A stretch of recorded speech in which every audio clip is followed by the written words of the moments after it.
Chapter 6. Shoes. October 1884. Donkeys brayed and cocks crowed when Timothy awakened at first light beside Tante Anna on their shared plantain leaf bedding. The only other sound besides Tante Anna's soft snoring was the zee sweetie of the bananas quit. The Ani, a long-tailed crow, wasn't awake yet wasn't flying over the village with his shrill shrieky, reeky, wake up, wake up. Soon human voices would float in from the outside as others in Bacoal awoke. Tante Anna rolled over. A patchwork cloth hung between their sleeping space and the rest of the dirt-floored hut, which was always fragrant with a musky bundles of weed. The cloths were raised between the day hours, but at night formed the bedroom that Tante Anna demanded. She groaned and yawned and said, "Good morning." Soon there was a pungent smell of wood smoke and frying fish in Bacoal, helping to stifle the strong, ever-present odor of open sewage. Water had to be lugged up the hill in buckets filled from a common well, then dumped into wooden barrels. After Timothy brushed his teeth with a soap-vine chew stick, lugging water was his first chore of the day. Timothy had been carrying it since he was 4 or 5. Wooden catchment troughs helped keep the barrels full during the rainy months, May to November. Timothy never complained about down and Bacoal, living in the hut, carrying water or stirring the washpot, squashing the cockroach. He knew no other life. Both Tante Anna's parents had come from the slave coast of Africa. Compared to what they'd gone through, chained, starved, branded, robbed of every freedom, life was pleasant in Bacoal. Aside from hurricanes and the sting of scorpions or centipedes or the marley gumbies, the black wasps and poison that might drip on him from the marijuana trees, if he stood beneath them in rain, there was no danger. No poisonous snakes existed. Even the bats that glided around the tamarind trees in the evening were friendly. When the ship's arrivals were slack, Timothy roamed the beaches and mountains. From Chrome Mountain, he could see neighboring islands and cays. Even Puerto Rico to the west was sometimes seen on clear days. Neighbors St. Croix and St. John loomed on horizon. He longed to go beyond them. Sometimes he played stickball or marbles with other Bacoal boys. One afternoon a week he went with Tante Anna to gather herbs, sometimes with Charlie Bottle, who owned 4 cows and 7 goats, to gather fodder at Thatch Cay and bring it back in a rowboat. One morning a week he'd go with Warboat Averill to net sprat or other fingerlings for bait, then bottom fish with hook and sinker. But he was always drawn back to the waterfront. Time and time he looked at the men off the down island boats, wondering if one of them could be called Papa. That was useless, of course, but Timothy firmly believed that the father he never knew, and would likely never know, had been a sailor. He'd be one too. He hadn't been below decks on a ship, let alone inside a master's cabin, and he couldn't believe the luxury in which the cabin of the Omega had. A round carpet was on the teak deck of the bedroom. He'd never seen such finery. Dark woods and brass fixtures shone. The other boy had done a good job. Nyborg, the stubby, fair-haired mate, stood by the captain's double bed. "Let me see your hands, boy." They were clean, scrubbed twice before he left Bacoal. "Practice making the bed. He likes the corners exactly this way. You understand? Look down here, I say." Timothy was looking at the whole bed, not just the corners. A heavy hand slapped the back of his head. "Yes, sir." Then Nyborg led him into the room next door, a place for nautical charts and instruments. Timothy was wide-eyed. scrub this deck every other day, but touch nothing in here. On the opposite side of the chart room was the captain's bathroom. Timothy had seen a sink and toilet before, but never a bathtub. Wealth he'd never dreamed of. Scrub these spotless. Yes, sir, he breathed. He'd make them gleam. Then Nyborg led him to the mate's quarters, where Nyborg himself lived, at the forward end of the after house. The instructions were the same for this smaller cabin, which lacked a tub and a toilet. After taking care of the captain and mate, Timothy was to help the cook, do whatever he asked, peel vegetables, scrub pots. Timothy believed he could do all these things. He would even enjoy them. Nyborg ended the tour by showing him where he'd live, a narrow berth just off the galley in the forward house. His final words this morning were, "I catch you stealing anything, I throw you overboard." Yes, sir. He'd yet to steal anything. Ever. Tante Anna would have whooped him good. His heartbeat slackened as the mate walked out of the galley. It wasn't so much what Nyborg said, it was the way he said it. It was the way the blue eyes went into Timothy's and out the back of his head. It was the way Nyborg held his hands. He looked as if they could form fists any second, smashed faces. The cook was Puerto Rican, Timothy guessed. He was standing by the stove. He waited until the mate was well out of range, then he said, "Muy malo." Timothy did not understand Spanish, but the tone of the cook's voice, what his dark eyes were saying, and the gestures of his hands were a clear warning. Watch out. He nodded a thank you and went aft to begin practice on making the master's bed with the just-so corners.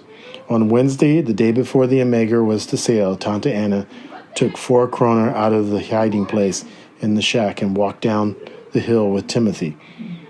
"I'll pay you back, Tante Anna," he said, nodding his head as a promise. "'Tis a gift," she said, smiling as they trudged along. They finally turned in to Lilendal's on the Kronprindenskade, and Timothy said grandly, "My son needs shoes," the clerk said unknowingly. "First pair ever?" Tante Anna shrugged, deciding not to admit that outright. The clerk measured Timothy's left foot and made a remark about the large size. Timothy was large for his age. Then he lifted a pair off the shelf and brought them over. "Cowhide, made in Copenhagen," the clerk said. They were brown, made in Copenhagen. To Timothy, they appeared to be made of gold in heaven. Though he'd never told Tante Anna he would like shoes, he thought about them. Buckra boys had shoes, though they didn't wear them all the time. The right one slid on, and the clerk said, "Stand up and walk around." Timothy smiled at Tante Anna, and she nodded. The shoe pinched, but he thought that was what any shoe would do. He walked around, grinning at Tante Anna. His first shoe. "Let's try the left one," the clerk said, and Timothy sat down again.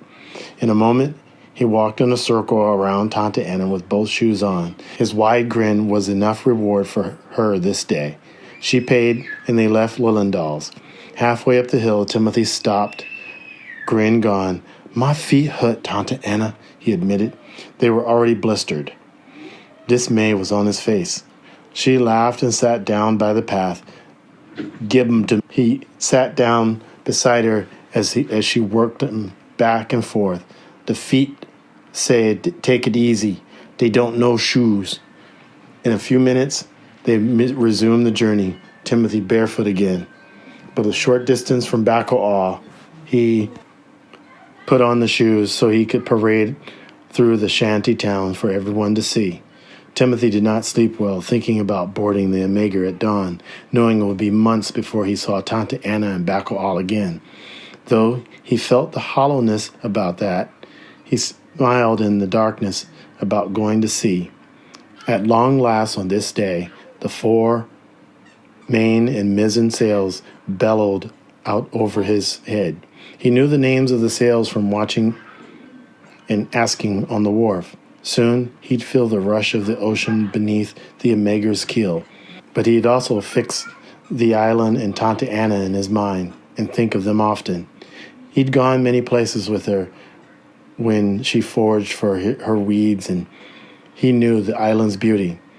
There was color everywhere, the red of the flame of the frangipani trees, the yellows of the pudding pipe tree, the hibiscuses were everywhere, and in a half dozen colors, the perfumes of flowers was constantly in the clean air.